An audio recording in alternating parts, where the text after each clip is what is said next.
Aren't you pumped up listening to that intro? And I know I am. Welcome to another episode of War Hero to Superhero, helping military veterans and first responders transform their lives from the bedroom to the boardroom. And as the sun's setting in the back, it has been very hot in the United States, right? And as the heat across the nation is beating upon us, life can turn up the heat too, right? You can turn on your AC and go find shade, especially in Arizona. You got to have that AC. I used to live there 4 years. Arizona. Whoops, wrong part of my chest. You get confused with the video when you do that, right? But life does not always provide that. And when the heat is dialed up from our lives, we don't get to go crank on the AC or stuff in the shade. So what do? So for the next 2 weeks, we're going to talk about that, but not me, because I always talk all the time. I could do this all day long, but guess what? My wisdom's not going to go carry as much as bringing on guests and empowered their message. So we brought another guest. Our next guest is a fierce lady. Looked at her profile. We got to get to know each other. This woman, I'm not shocked that she says she sleeps 8 hours a day for all the things she goes over and does.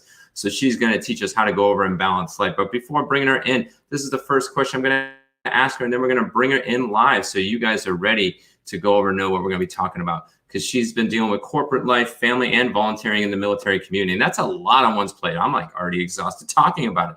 But she's going to share a couple stories or two where she went over and hit the wall, because the same thing happens in the heat. You get to hit that wall. So we're going to bring Amy in, and she's going to go over and bring that wisdom and dial it in. Hey, Amy, do I have you? I think you do. Thank you for that introduction. So, awesome. Like you said, my name is Amy Tiemeyer. I'm an Army and Navy vet. I was active duty Army for about 3 years, and then I went into the Navy Reserves and became one of the first women Seabees. I got out of the Navy Reserves, and as I moved forward in my careers, or in my career path, I should say, I really got into community involvement and events, and just ended up being that person that would plan different events throughout the year. And that is definitely an area that you can kind of hit a wall. I went into working for a credit union on Joint Base Lewis McChord, and part of working for them was doing a lot of different nonprofit work. And so, like you had said before, when you hit the wall, the number one thing for me was really being able to prioritize and figure out what areas you could make the greatest impact. Like if you reevaluated your time and what it's competing against. So nowadays, I always call myself a volunteeraholic, and I absolutely love to volunteer. So I get a lot of benefit from it. It's how I feel balanced and what I love to do. So I had shared that I work a lot with 4 specific charities, but I know a lot of other charities. And if they call me in need, this is what I use is it depends on what it's competing with. If it's competing with a TV show, then of course, even though it wasn't on my schedule or it wasn't part of my plan, I'll absolutely go and do it. And the reason why I do things that are kind of either a la carte or off the cuff is because I find that those are the areas that you get the most blessings from. All of a sudden, you're meeting this incredible person that you had no idea to throw out an intention for. Or you got to see how stars aligned in someone else's program. So really I feel like that is one of the greatest things. But how I survived when I've hit the wall, like I said, is really backing up and trying to reprioritize or look at what's out of balance. And I had shared with you, I sleep pretty much 8 hours a night, 8 to 8.5 or whatever. And it's because that's a number one priority. For me to be on point the next day, my sleep schedule needs to be on point. And I can de-stress with working out, with, long walks with my husband on the beach and, those types of things. But it's that daily ritual of really unplugging. In my bedroom has no TV. We are there. So it's our decompression time. We just speak, do other things that married people do. Yeah. And No, that's fantastic. That's one of the things that we taught in mental health when we were deployed. It's like if it's sleep and sex, it goes in the bedroom, anything else doesn't. And don't try to add another S to it. So that's huge in that particular regard. So what made you realize that? Because now you got that tactic to survive and even to go over and thrive, and you did that to change. But how did you learn those things? I mean, what wall did you hit to do that? Because is it just wisdom that you saw from other people, or is it actually you actually hit that wall and then you had to get that reality check? I hit the wall. I put myself through, I finished my undergraduate and then my master's degree while working full-time and volunteering. Whew. And I had done a schedule on what, within a 24-hour period, what could I give up to accomplish this? And it was like TV. Mm-hmm. And it was, it's all the little minutes in the day that I kind of worked or consolidated those things. Mm-hmm. But at some point, it became relative on what I actually could accomplish. Mm-hmm. Like I need to accomplish the things that are going to keep, food on the table. I need to accomplish the things that are going to help me in the future. So my school, but then my volunteer activities, what could I actually hand off and would be a benefit for the nonprofit? Because if I'm not doing a great job or I'm not showing up in a great way, like I'm not excited to be there, volunteering should always be fun. Mm-hmm. It can be stressful simply because we want to do this amazing job, but it shouldn't be stressful for the sake of just being stressful. Oh, yeah, of course. You don't want to be losing hair. Right. If it's, I asked a friend who's a part of another nonprofit, I'm like, do you love it? And he's like, I don't know. And I said, well, what makes you happy? Like, what do you do in your off time that makes you happy? And he's a pilot and he does hikes and he talked about different things. And I said, well, that's what you should be doing in your nonprofit endeavors. You shouldn't be doing, like, I am not going to be a secretary for anything on purpose ever in my life. Mm-hmm. That does not bring me joy. I will do minutes when I have to because there is no other option available. Mm-hmm. But that's not a thing. But I know my mom, she did accounts receivable and the books for my parents' church and books for my dad's job or dad's business and all those kinds of things. So that's her give back because she loves it. It's like an accountant, right? Mm-hmm. You either love numbers or you don't. And although I love numbers, I'm not an accountant. So you need to find in your nonprofit endeavors the things that bring you the most joy. And those are just nuggets of wisdom that you just keep dropping in there. I don't even have to run the show. I just let you keep talking. That's awesome. So what did you learn? What lessons did you learn in that season when you hit that? You're like running for the master's degree, going over and working full time, volunteering. There's only 168 hours in a week. I'm a numbers person too. I love numbers, but we exhaust them so quickly. So what did you learn that lesson other than prioritizing and then just saying, okay, getting cut off? Was there any significant life lessons you learned in that season? I learned to judge my, or to kind of check in. Like every year, my husband and I will have a conversation. And funny enough, like we rate our relationship, our finances, our different things in a very safe environment so that we're just checking in with each other. We do it usually more than a year, but sometimes he's doing the military thing. So sometimes it's yearly. Yeah.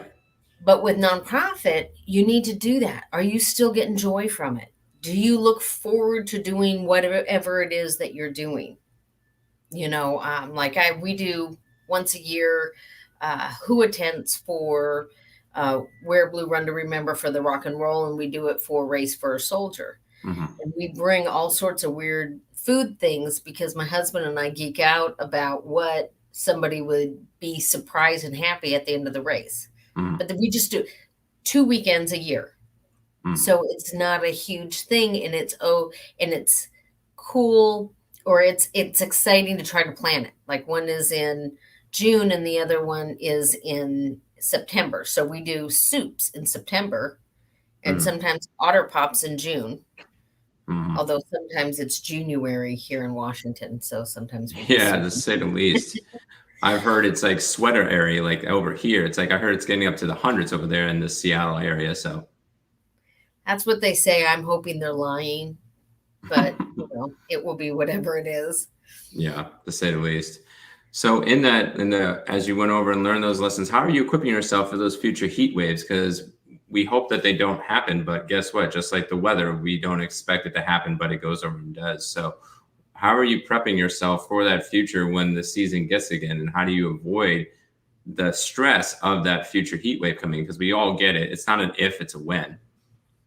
So I think I run my schedule really rigidly to try to ensure it doesn't. But you're right. Sometimes because my job is director of community impacts. And so sometimes what I'm doing, like in Montana, might overlay really close to what's happening here, especially if it's for a nonprofit that's not necessarily tied to my job.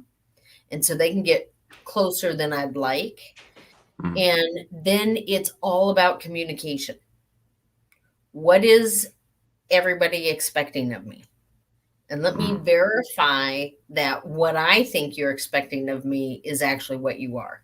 So with like this, so it kind of happened just about a week ago with our Montana event. I wanted to make sure I knew what that branch needed of me and what I was being required of. So I wrote down everything. So I'm coordinating the American Warrior Initiative. I had identified the veteran who was receiving a service animal. I found the company that we were going through that was training the service animal, and you had everything vetted and stuff like that. But I had nothing to do with the Realtor Summit. I wanted, and so that was their marketing coordinator, and she did an absolutely fabulous job. But knowing my lane, so that one, I'm not stepping on toes, but two, I'm not under delivering. Oh yeah, and that's huge. Being able to come back here, and we had AUSA events, and it's the end of the year and just different changes with what was needed out here. And so it's always, to me, communication with projects. That's really huge in that particular regard. Staying in our own lane. We're learning that right now. Like I'm growing a business myself for digital TV. And that's one of our early lessons is like, as we're establishing lanes and making sure that if we're going to switch lanes, we need to put on that turn signal to give somebody a heads up, like, hey, I'm coming in your lane. I'm going to assist, compared to I just go change the lane. Like we drive, like when I used to live in Arizona, everybody just be like, and then you're like, it's road rage. And you can have that at work too. You can have that road rage and it can cause that heat wave. So that's great wisdom. Let's turn on our turn signals when we're going over and helping others. Right. So that's really cool. Yeah. And so, and making it gracious for people to communicate feedback. Like anytime you do something for the first time, you're going to learn things.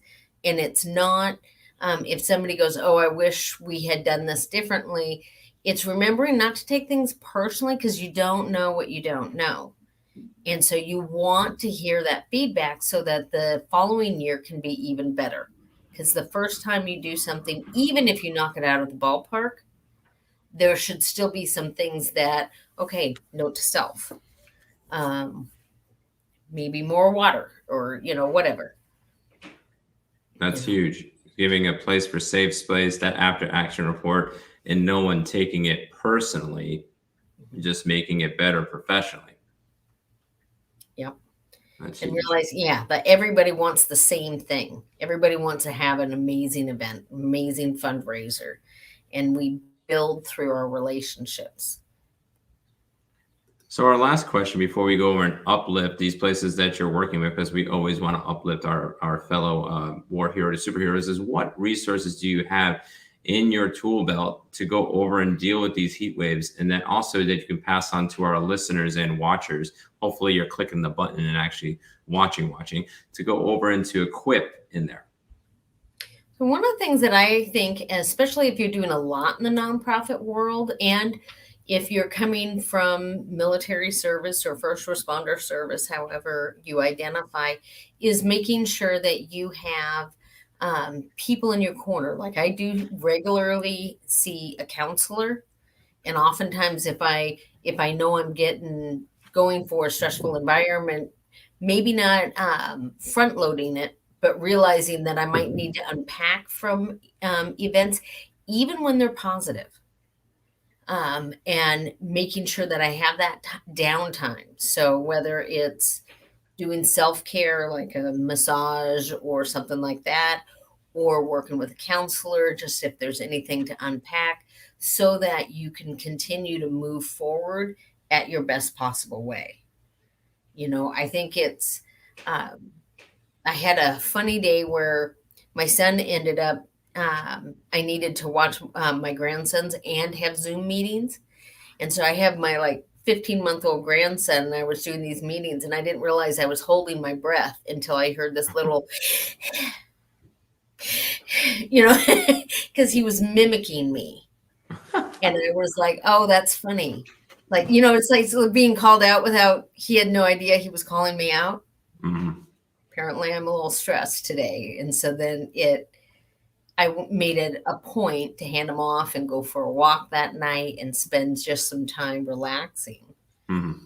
And it really cracked me up. But that's huge self-awareness. It's like I remember when the Army transitioned to going over, when they come back from deployments, and they actually did it well. They went over to the Germany, or they went to Hawaii and different places before they came back. We just need to unpack sometimes positive or even neutral long-term things and just have that time to detox. That's just huge wisdom to go over and do that. No matter what happens, is like, hey, you can't just go from one situation to another and then just go to the next one. And that's where burnout happens. That's when that heat you can't stand, and you're hitting that wall. So I'd love to go over and uplift the places that you're going over and working with, and we got a myriad of them. So let's get started with American Warrior Initiative. What is that about, and how do you go over and impact their mission? Okay, so the American Warrior Initiative is actually part of Fairway Independent Mortgage. They created 2 nonprofits for their employees to be able to donate to, and then Fairway underwrites. So there's no paid positions in the American Warrior Initiative. So when I do service animals and different things like that, it's funded through them. And every dollar that is donated to it or through it, like from employees, goes to the veteran. Like I said, nobody's paid through it. So it's a really neat initiative. That's really cool. So basically, it's almost like 100% volunteer work, and then all the revenue coming in is that you don't lose any money for the administration. Right. Awesome. So, and then from there, you did also with AUSA, which that's the one that you mentioned the most. Like, what's that one about? I was hearing about it briefly. So that's the Association of the United States Army. And so here in this area, I'm the state president for the state of Washington. And it is, so when I was getting out of the military as a female veteran, I found that there wasn't, AUSA is just completely inclusive. It's officers enlisted, male and female, and engaged citizens. There's no differentiation. There's no auxiliary or second part. And so I felt it very inclusive. And it's a military service organization as opposed to a veteran service organization. So we do things like providing turkeys and hams for junior enlisted at JBLM.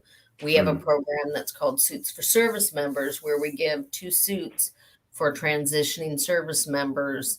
And, like Nordstrom's has donated, Men's Warehouse, along with different people. And so here again, we keep all money local. We don't share money other than dues going up. And so, and we have no paid position. So all the money that I raise with AUSA stays here local. So that's just empowering Fort Lewis and the JBLM overall. Cool. Yep. And then wearblueruntoremember.org. Hopefully I said that right. You did. So in 2009, we lost about 42 soldiers from JBLM. And one of them was Lisa Hallett's husband, and she was the XO's wife, and she was trying to figure out a way, because she wasn't by herself, in how to heal. And so she took to the pavement and she co-founded Wear Blue, Run to Remember. And it's just an amazing running group here locally, but it's also worldwide now. And they wear blue shirts, and it's Wear Blue, Run to Remember. In March, we did the Piestewa Challenge to honor the 174 women who died in battle since 2003. And so it's just a positive running group. They do things with Gold Star children, and it's a really neat group to look into. And it's something I've done grant writing for them, volunteering with their who attends, and just participating. Man, there's a lot of diverse stuff in JBLM that I was not aware about. And then this last one, Travisnion.org. So Travisnion and his best friend were in the Annapolis together, and one became a Marine Corps officer and one became a Navy SEAL. They both actually passed away in battle. And Ryan Mannion, Travis's sister, and his father actually created the Travisnion, and their tagline is, "If not me, then who?" And character does matter. And it's the first group that really, I felt, partnered veterans with kids across America doing projects, but really looking into character development. And so you take a test and figure out what your character strengths are, but then you look also, every character strength has a shadow side. So one of the, like I would say, my husband's, he hasn't taken the test or hasn't shared with me the results, one of the two. And his is, I'm going to bet 99.9% certain humor will be his number one character strength. But there's a shadow side to it. Humor can be used from bullies, can be used inappropriately, different things like that. But humor correctly can also de-escalate situations, can bring people together, can be exactly what's needed. And so we work with kids from Boys and Girls Clubs, from junior ROTCs, we're going to do some different projects this summer with the Tacoma Rescue Mission.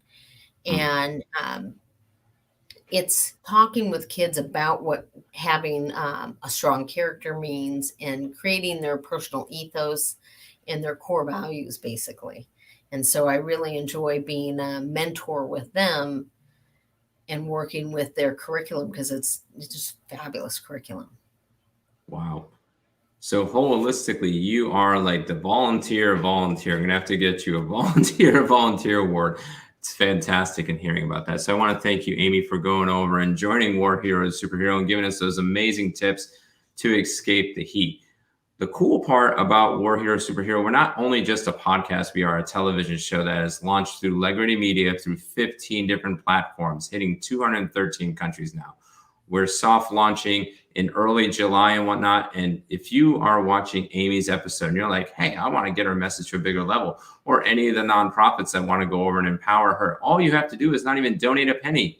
3 seconds of your life. That's it. You take your fancy phone like this and you go over and you press the button when you watch it on Facebook, because you could be watching it and then the auto caption captures our words, Amy's words of wisdom and mine just barely surviving words of wisdom, and we go over, but it doesn't count if it doesn't click the video. But if you give her a view for 3 seconds, just click on that video, and if she gets the most views in the next 5 days, she'll go over, and she's competing with some people. So we have like 3 more guests are coming in. She gets the most views, she's going to be uploaded to the television show. If she gets 5,000 views in 5 days, she'll go over and get a commercial. So any of the nonprofits that want a commercial uploaded to our podcast and also our television show for the entire month, all you have to do is get 5,000 views. So it's a win-win for everybody. And all you have to do is take Amy's episode and go and do that. But it's Amy and all your friends now responsibility to share. So we keep it unbiased and safe.